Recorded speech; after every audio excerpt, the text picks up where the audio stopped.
This is the Arana Nation. Good afternoon. I hope everyone is having a great Saturday. And I have with me Mississauga Mayoral candidate and personal friend of mine, Kevin J. Johnston. Kevin, how are you?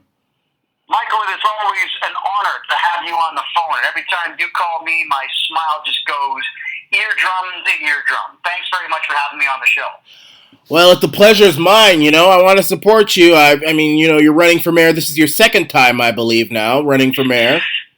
This is my second time running for mayor, yes. And a lot of people will tell you that my last campaign was a little clownish, but rightfully so. They would actually be correct to say that, mainly because I was testing the waters with politics.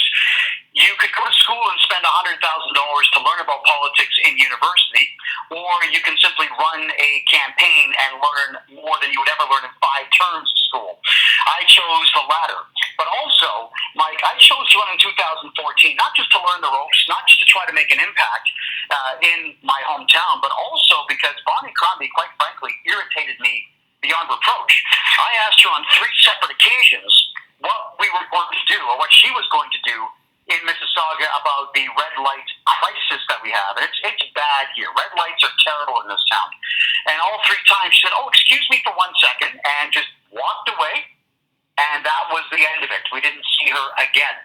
A little frustrating. And I figured there's no way that I could let this person run for mayor of my hometown unchallenged. So that is what I did, is I chose to challenge her to learn more about her. And what I found about Bonnie Crombie, as a person, she is severely lacking in a great number of places. Number one, she's a terrible public speaker.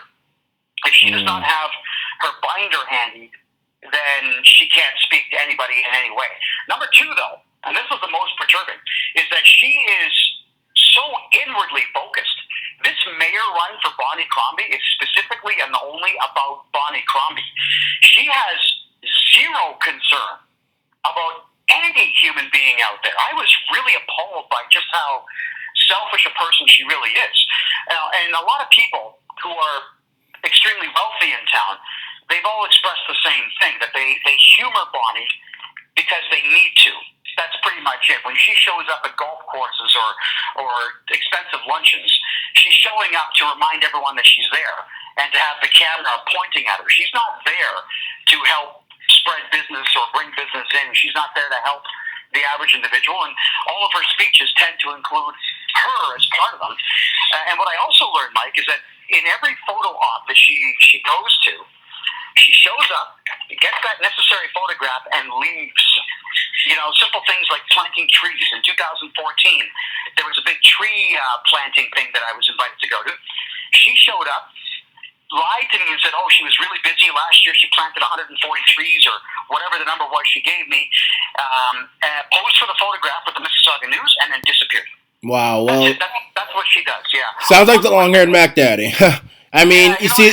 Totally. Go ahead. Yeah, well, you see, the thing about it is that, unlike you, and for those of you who may not know Kevin, he's a personal friend of mine, and he's taught me a lot about social media. He runs the freedomreport.ca.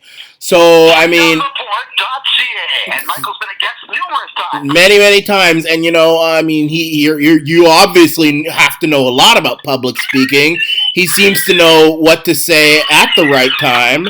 And that is just, something that you need. So, Kevin, just a few questions, and we'll probably be doing this interview like in part 1, part 2, depending on how the time goes.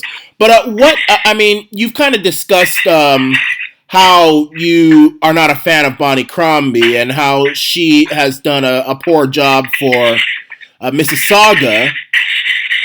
But explain to me what you hope to bring to the people of Mississauga. Okay, great question. First things first, if you have a look at Toronto and what John Tory has done, he has made an ass of himself and the entire city. He goes out of his way to turn Toronto into a sanctuary city, and now Toronto has more knife and gun crime than New York City. Think that through. New York's got, 14 million people in it. He was being a left-wing, he was pandering, to the left wing. You and I will probably also agree that you Istra and Waleed Kogali of Black Lives Matter in Toronto are domestic terrorists, and he goes ahead and awards them. He tells the general public that these two people who want white cops dead are upstanding citizens, and by the way, here's an award. Bonnie Crombie is exactly the same way. And what's going to happen here with John Tory, now that he's realized he's made a huge mistake in bringing in hundreds and thousands of illegals into the city, he can't handle it. Right. The police can't handle the crime. There's not enough places to put them. And if we start arresting them all, we're going to fill the jail cells up. Right. In every way. So Tory is in panic mode. Bonnie Crombie's now made it clear that she is going to volunteer my hometown to be the dumping ground for more illegal aliens. As soon as you've crossed the border illegally, you're a criminal. You deserve absolutely nothing from the Canadian populace in any way. No. And everyone, you can spare me the argument that there are people too. Well, hold on a second here. Somalia has not had a functioning government since '94, and Haiti has never had a properly functioning government. And when they did bring one in, it was the Duvalier family, and that was the Clintons were involved in that. I mean, that is Haiti's problem. That is the Clintons' problem. That is Somalia's problem.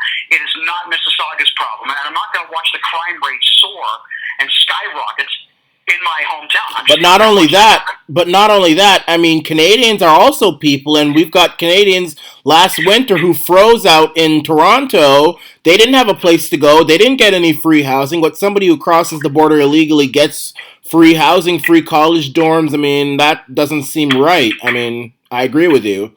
No, it's not right at all. Yeah. But you know what, Mike? The big thing here is that everybody wants to be the virtue signaler. Everybody wants to be politically correct and utter the same blanket, empty statements that we need to help everybody. No, we do not.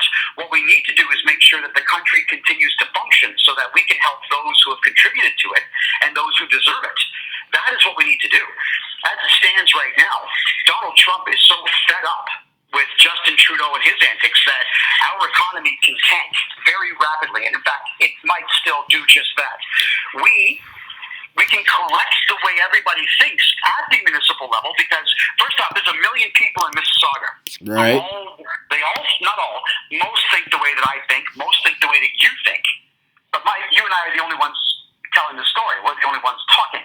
So basically, you want to be the law and order candidate. Basically, you want to preserve Mississauga, make sure that you put Mississaugans first and their needs first, instead of Bonnie Crombie, who's pandering to the globalists and the federal government. Same with John Tory. That's exactly correct. Okay. In no way, shape, or form am I going to allow my hometown to be overrun by people who come into this country illegally. If you've started your relationship with my country as a criminal, you're not coming to my hometown. Right. I'm not getting you a bed. I'm not getting you a room. I'm not giving you $3,000 cash a month. I'm not going to give you free dental. I'm not going to accommodate you in any way. In fact, I'm going to tell you, you're not wanted. You're not welcome. Leave. Go back to John Tory's Toronto. And hopefully Faith Goldie can win in Toronto and bring a semblance of normalcy there too, which I know she will. Go ahead. One more quick question, then we'll go on to part two. I want to address this. Actually, you know what? Let's just go on to part two, and when we come back, we're going to ask mayoral candidate Kevin J. Johnston about some controversial comments that may be held against him by the Bonnie Crombies. So you stay tuned. This is the Arana Nation.